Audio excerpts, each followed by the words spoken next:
Assalomu alaykum aziz yurtdoshlar, kanali mehmonlari va obunachilari xush kelibsiz. Bugun tayyorlayotgan videomizning nomini xona gullarini nobud qiluvchi 10 ta fakt deb atadik va hozir sizlarni o'sha faktlar bilan tanishtiramiz. Birinchi fakt bu kelib chiqishi har xil bo'lgan gullarni hammasini bitta deraza tokchasiga joylashtirish. Aytaylik, janub tomonga qarab turgan deraza tokchasi, unga kaktus, sukulent o'simliklarni qo'ysa bo'ladi, lekin o'sha janub tomonga qaragan derazaga begonya gulimizni qo'ysak, ularning barglari qovjirab qolishi mumkin. Begonyani quyosh nurlari tik tushmaydigan salqinroq sharqiy yoki g'arbiy derazalarga qo'yish kerak. Kelib chiqishi har xil bo'lgan gullarni hammasini bitta deraza tokchasiga qo'yadigan bo'lsak, ularning qaysinidir baribir nobud bo'lishiga olib keladi. Ikkinchi fakt bu gullarni nobud qiluvchi, gullarni hammasini bir xil usulda sug'orish. Gullarning hammasining sug'orish tartibi har xil. Ba'zilari tez suv ichib turadi, ba'zilari juda har zamonda. Endi hammasini birday sug'oradigan bo'lsak, albatta qaysinisidir nobud bo'ladi. Masalan, aytaylik, krasula gulimizni haftadami tuvagidagi tuproq to'liq qurimaguncha sug'ormasak bo'ladi. Undan keyin ham sug'ormasak, u qovjirab qolmaydi. Mana bunday begonya gullarimizni esa juda tez sug'orib turish kerak. Bu gullarni sug'organ payti tuprog'i qotib qolishi ham mumkin emas. Sug'organ payti tuvakdagi tuprog'i loyday juda ho'l bo'lishi ham mumkin emas. Bularga juda sekin astalik bilan suv berib turamiz. Iloji bo'lsa tagidan suv beramiz, drenaj tagidan. Shunda ular juda yaxshi rivojlanadi. Shundan kelib chiqib, albatta bitta joyga, bir deraza tokchasiga begonya bilan krasulani qo'yib, ikkalasini bir xil sharoitda sug'oradigan bo'lsak, albatta bu to'g'ri kelmaydi. Shuning uchun yaxshilab o'rganib, o'sha o'simliklarning ehtiyojidan kelib gullarimizni sug'orishimiz kerak. Gullarni nobud qiluvchi 3-chi fakt bu cherinka qilingan gullarni birdaniga juda katta tuvaklarga ekish hisoblanadi. O'sha cherinkalarni juda kichkina tuvakchalarga ekamiz. O'sha tuvakni drenaj tagidan ildizlari chiqib ketib, o'sha tuvak unga kichik bo'lib qolganini bilsak, undan ko'ra sal 2-3 sm kattaroq tuvakka o'tkazdiramiz. Agar bu xlorofitum yoki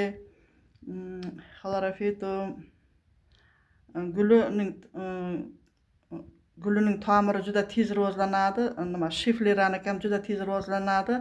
Agar xlorofitum, shiflera bo'lsa, 2-3 sm emas, 4-5 sm-gacha kattaroq tuvakka ekish mumkin. O'sha tuvaklarni har yili o'zgartirib borish kerak. O'simlikning rivojlanishiga qarab, gullaydigan davriga kelib kattaroq tuvaklarga ekiladi. 4-chi fakt, gullarni nobud qiluvchi bu kunning jazirama issig'ida gullarimizga suv purkab bo'lmaydi. Ertalab quyosh nurlari tushmaydigan joyda ertalab va kechqurun suv sepish kerak gullarga va suv sepgan payti hamma gullarga birday suv sepib bo'lmaydi. Misol uchun, barglari tukli gullarimiz bor. Bular fiyalka, kaleriya, u gullarga barglariga suv sepib bo'lmaydi. Mana bu yerda bizning fiyalka emas, bu kaleriya gulimiz bor. Kaleriya gulimizning barglari tukli. Bunga suv sepib bo'lmaydi. Shuning uchun buni tagiga likopcha qo'yib, tosh ustiga tuvakni o'rnatib, likopchaga suv solib qo'yganmiz. Bu gulimizga namlik berib turadi.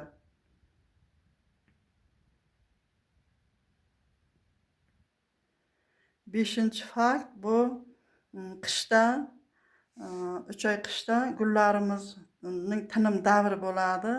Bu tinim davrida gullarimizni ko'p sug'orib, ularga o'g'it berib bo'lmaydi. O'g'it berib juda ko'p sug'orish bahordan boshlanadi. Qishda gullarimizga oz-ozdan suv berib tursak bo'ladi. Va keyingi 6-fakt bu 3 oy qishda tinim davrida o'simliklarga, uydagi gullarimizga o'g'it berib bo'lmaydi. O'g'it berishni bahor faslidan boshlaymiz.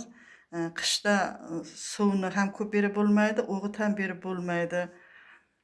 Va 7-fakt bu gullarning bargini tozalab turish kerak.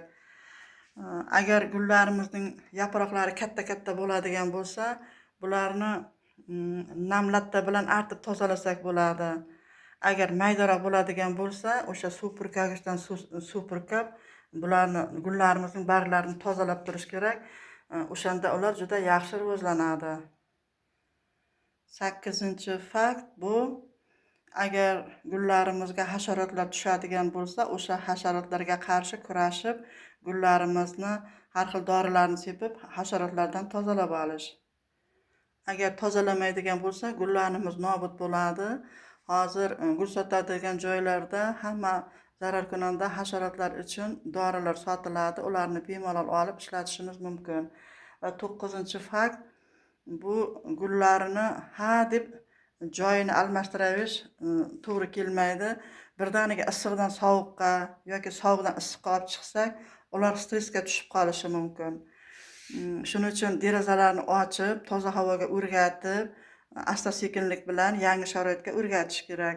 Va oxirgi fakt bu gullarimizni hadeb kesib bo'lmaydi. Birinchidan tinim davrida kesib bo'lmaydi. Ikkinchidan xohlagan paytda kesaverish bo'lmaydi. Va kesgan payti o'sha navdaning 3 navda uzunligining 1 qismini kessa bo'ladi. Ko'p kesib tashlagan, tinim davrida kesib tashlagan bu gullarimizni stress holatiga tushiradi.